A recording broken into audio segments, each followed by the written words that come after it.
ఈ చక్కని పులిహార కూడా ఇందులో వేసేద్దాం.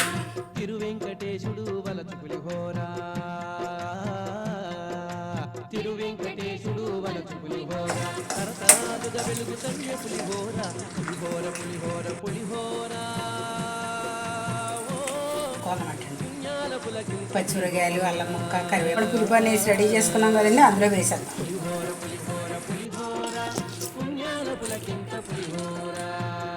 ఆవాలు, ఎండుమిరపకాయలు కొంచెం నానబెట్టి మిక్సీలో మెత్తగా నూరేసుకున్నాం. ఇవ్వండి ఆవ కలిపేసాను. ఈ చక్కని పులిహార బాగుందండి, నచ్చిందా? మీరు ఒకసారి ట్రై చేసి ఎలా వచ్చిందో నాకు కామెంట్ చేయండి. Please like, share and subscribe. Thank you for watching.